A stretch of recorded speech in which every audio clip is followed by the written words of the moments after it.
At the end of my rope, I left the hotel room and took the elevator 13 floors back. The stairs 13 floors back down to street level to see what 12:37 a.m. downtown Tokyo feels like.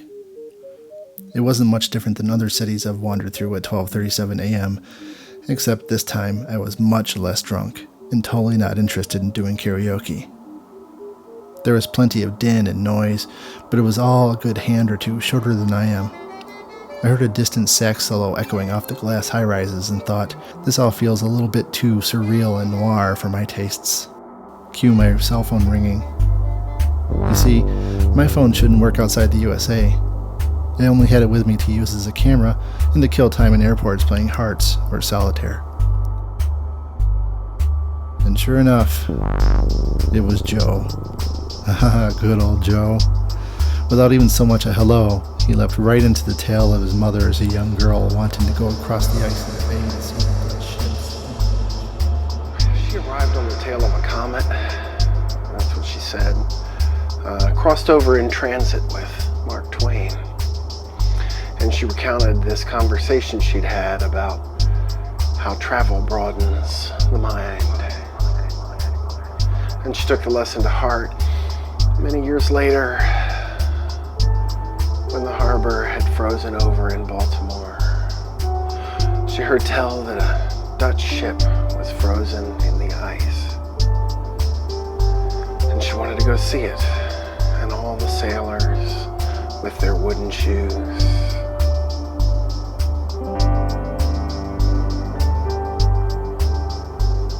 And so she set out.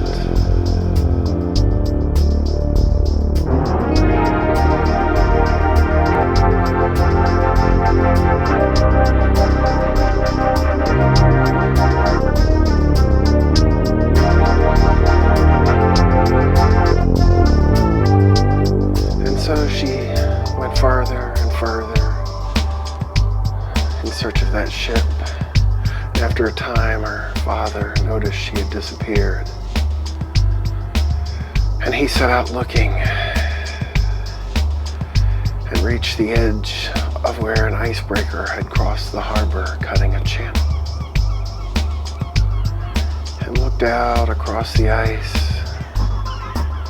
across the dark channel, the ice was broken. And he turned back, came for more people, and walked through the afternoon into the night, looking for her out on that ice. But all he could think was that she was lost.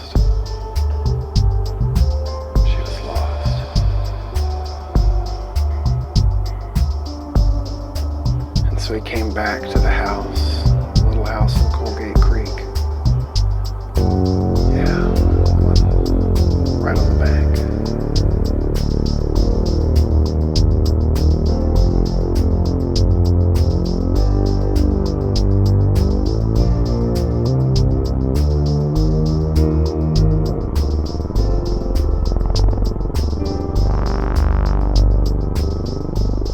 She'd never found the ship.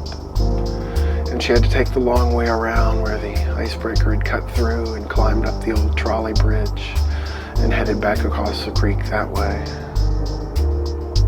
Got home.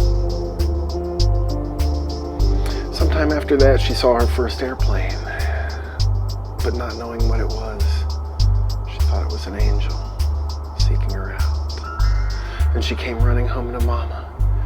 She goes, the angels are coming for me.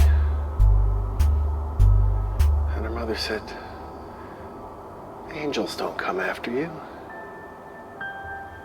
And she said, yeah, they come after me.